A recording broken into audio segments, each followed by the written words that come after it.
Hello, hello. Welcome to the Operator's Edge Chalkline Sports monthly webinar on the third Thursday of every month. We are coming to you live from Las Vegas today. We're here for the Global Gaming Expo, and we are right in the middle of a pretty big conversation about sports betting here. With that, I'll hop in. So the Operator's Edge webinar series. So we got a team of people that has run sports books in the U.S. and Africa, and we take this monthly opportunity to share data and experiences. Really, the only two things that matter to share best practices and educate anyone who's interested about what we're seeing in the marketplace. Chalkline Sports, real quick, we deliver free play and real money games at scale. So we had millions of plays, built thousands of games, personalized, customized games, and in regulated jurisdictions, we offer real money games by attaching a wallet and a player account management system.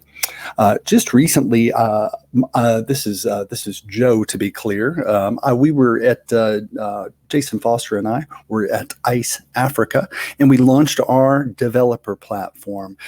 Our developer platform is a set of robust sports betting gaming APIs with built-in better business intelligence and analytics tools. We launched with 5 partners, had a terrific crowd and terrific feedback, and are very excited about that as the company moves forward.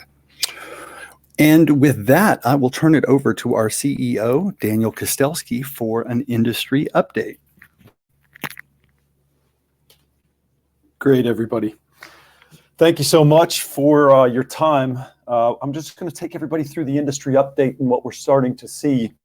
In the marketplace over the past, maybe month.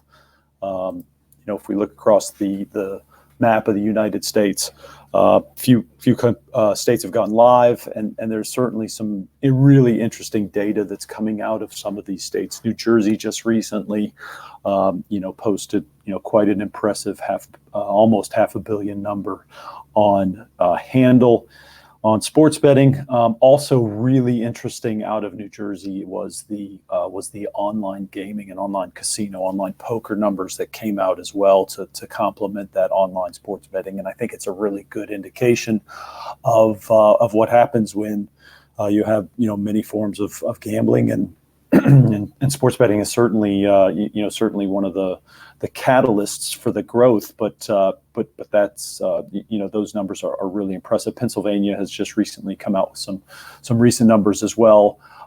Indiana went live with retail, looking to go live mobile pretty soon, and Iowa went live with mobile as well. Interestingly enough, I saw the numbers in Iowa and some commentary on it about the fact that mobile was only 45% of the handle. The angle was, a little bit of frustration. I can't help but think that actually that is really impressive, considering that it's in registration or on premises registration, so people have to actually go there to register and get a mobile account. Just on the cuffs, Tennessee looks to probably be Q2.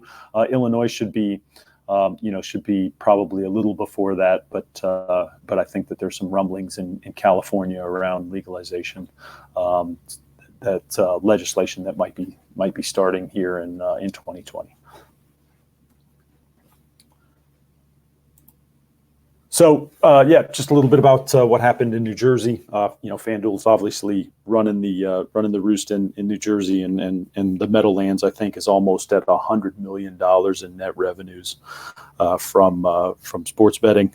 But yeah, certainly one of the states that just continues to demonstrate, to all the other states what legalization can do for them. And then obviously we are here at G2E in Vegas.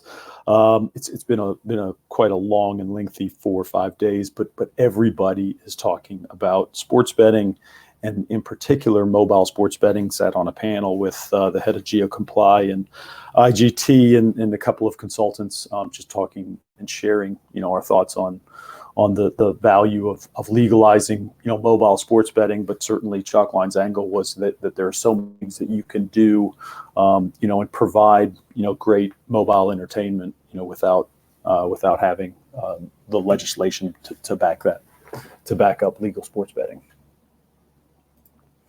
So diving straight in, 4 ways to maximize the peak of the sports calendar. We get questions. I'm going to be talking about some of the points, and we get questions about these types of things all the time. Like, okay, so now what do we do? Okay, so we're going to bring in, we're going to have sponsor. We're going to sponsor teams. We're going to maybe bring in free to play. We've got all these events that are happening inside of our casino. How do we maximize the sports calendar? And the first one is just what is everybody watching on TV, and typically, when we look at TV viewers, here's a stat around the people that watch more than 5 hours of TV on a typical weekday. And I know that sounds like a lot, but an NFL game is probably 3.5 hours, and baseball games are a couple. So those people that watch that much sports, per day, their frequency of betting is pretty intense. So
sorry about that technical difficulty. Sometimes the internet's not so great in Las Vegas.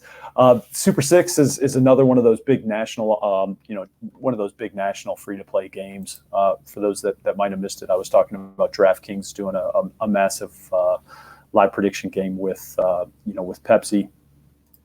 DraftKings, Super Six has, they launched with a Thursday night game, a Saturday college football game, and a Sunday game. They've now expanded that into baseball as well. So now they're running free to play games on that same app for baseball. So they're looking to expand their free-to-play footprint on from a sports perspective, and they're getting 300,000. I think the latest, some of the latest games was about 300,000 on their NFL Sunday games and about 170,000 on their baseball games.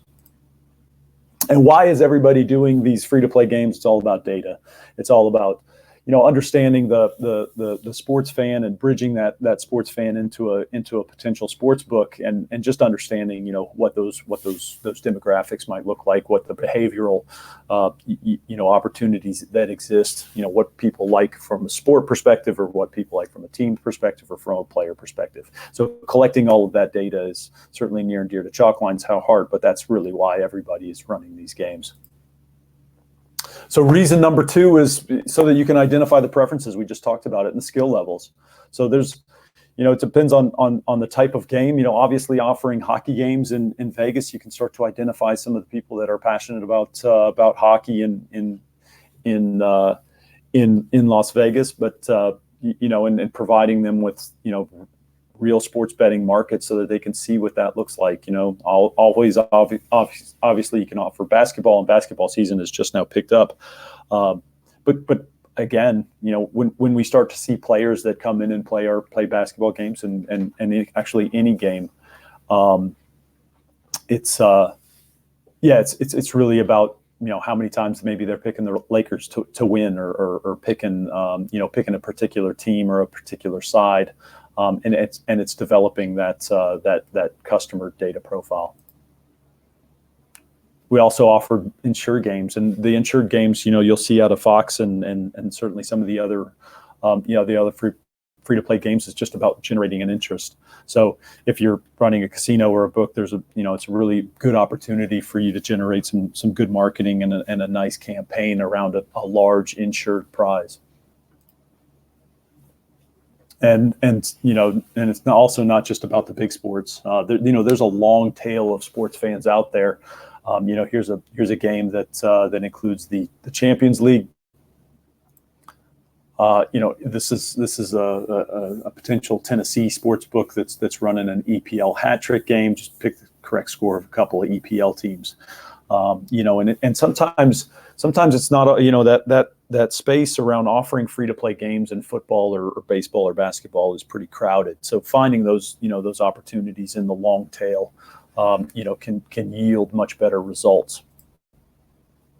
And then just from a skills perspective, there's there's Barstool. We recently launched with Barstool, and that particular opportunity is really around qualifying customers and giving them the opportunity to quote unquote, bet live and play. That everybody gets 1,000 points and like loyalty points, and then they wager those loyalty points throughout the course of the game. And we've got about 40 or 50 live and play markets that we offer throughout the course of the game, and it qualifies the potential sports bettor for Barstool really well, and qualifies them and educates them. So we're offering real markets that they would see in a normal sports book, and providing all of that for prizes. So again, as you're qualifying these customers, not just from a sport, but also you can start to identify them from a skill level. Reason number 4 is so you can create on-property and online-only promotions.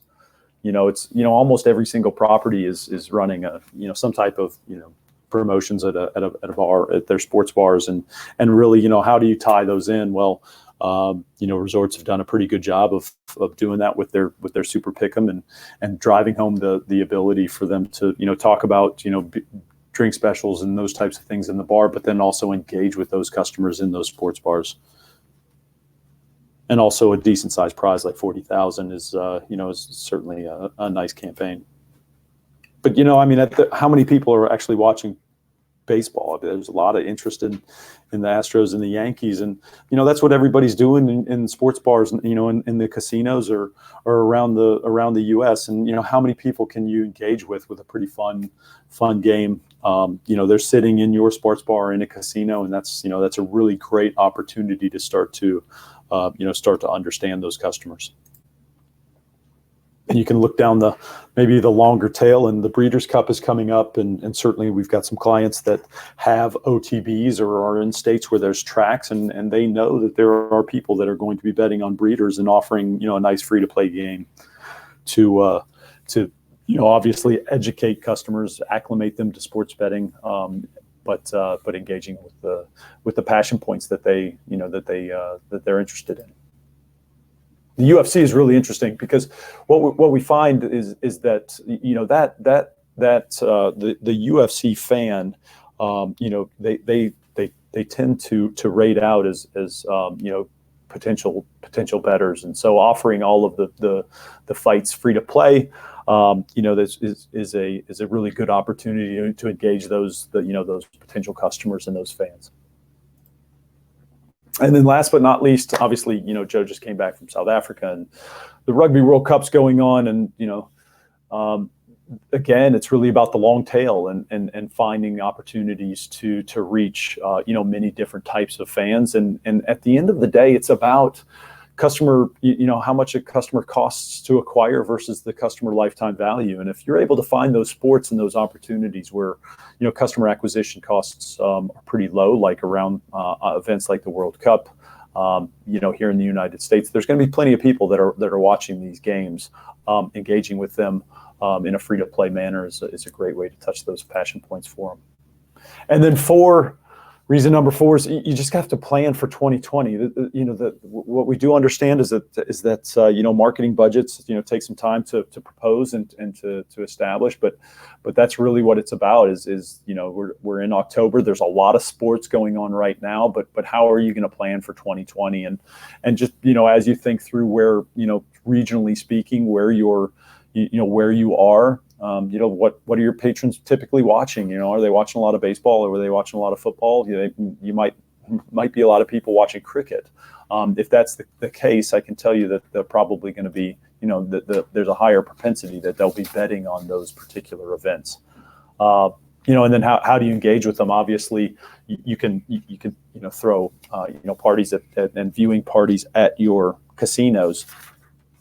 Free-to-play games again is probably a good way to engage with them, but also when you look at the types of sponsorships that casinos and locations are sponsoring, teams, leagues, and it might not even be professional professional tier one sports. It might be the local AA team or the local single A baseball team. So those are just opportunities that providing free to play games is a great now, and you can test your budget. You can test that out now. You can find out how engaged people are, and what X amount of spend will yield from an engagement perspective in acquiring data. What we do know is that we work with a lot of casinos, and there's a lot of casinos have a lot of there's a lot of opportunity to collect data and to get updated data and to collect email addresses and mobile phone numbers. And so, running free-to-play games is a good way to possibly test those budgets. So that's all we have about looking at the sports calendar and maximizing, what's happening from a sporting calendar perspective. I'll certainly take any questions that anybody has. Wow, I see quite a few. That's pretty impressive. We've got a great turnout here, considering the time and the fact that G2E is going on. I'm just gonna read a couple of these off. Which sports have free to play games most effective, and does it depend on certain factors? I would certainly say the timing of them all and the regionalization. So for instance, when it really didn't matter, when we were running, when we run free to play games in say Chicago, it's really about the focus on the Chicago area teams, whether those are college teams or it's pro teams. That those usually get the best responses, but also. Sometimes we'll see some pop culture events that generate quite a bit of interest, and obviously those are betting markets outside of the United States. But we can do free to play games, and those usually generate quite a bit of interest as well. What impact will high volume events such as March Madness have on activity for other sports? At the same time, you know what, the March Madness this year, while last year I think was pretty impressive, considering that it was less than a year from the legalization of sports betting outside of Nevada. I think this year is going to be even more. And I think what those types of events do is it usually just highlights sports betting, you know, to people that you know that have probably want to put a bet on their college basketball team to win the tournament, but you know, they haven't had the opportunity. And so I think, you know, this year in particular, we're going to see a lot of states and a lot of potential bettors, you know, placing their first bet around March Madness. But then once they do that, you know, or if you're offering free-to-play games around it, you're just getting them into the, you know, helping them understand and educate and acclimate them to, you know, to the processes and the metronome of possibly wagering on their particular team. Okay, I see a couple more. Biggest takeaway from G2E so far. You know, that one in particular, it is impossible for mobile and sports betting not to come up in every single conversation, whether that is you know, internal logistics around casinos, and we've, you know, listened to quite a few talks and educational programs, and regardless of what the subject is, it always kind of comes back to sports betting and the opportunities around sports betting and how to maximize, you know, that when a state goes live. And it's not just because I'm in the sports betting industry. We've been coming here for 4 years, and the first time that we got here, there might have been one educational session about sports betting, and there's probably 150, you know, throughout the course of the 3 or 4 days. And now it sounds like even if the topic is not about sports betting, and they've got entire symposiums and whole days worth of educational programs around sports betting. But yeah, they somehow sports betting and mobile sports betting in particular weaves its way into the fabric of that particular educational program that's happening on that hour or that day. So those are the takeaways. We'll be back for next month. What we always do talk about, though, is where my customer is going to come from. Obviously, there's the owned, earned, and paid media, and we talk about this at every webinar, but I can't help but think that, you know, as Joe and I are talking to potential customers, you know, and Jason in Africa, as well as here in the United States, you know, this subject always comes up, you know, where are my customers going to come from? Well, we take them through this process, you know, almost every time. And I think it's quite, you know, it's usually pretty enlightening for them to understand that, you know, if you're a casino, you've got your customers right there. It's just a function of going in there and identifying them and using those owned and earned media channels before you actually have to pay for them. Next one up is we're going to talk about our Talkline developer platform. We've got 3 case studies that should be of interest from a media perspective, from an operator's perspective. So looking forward to that in November. And that wraps up the webinar. So thank you very much for attending, and everybody will get an email with this to share with their workers. Thank you very much.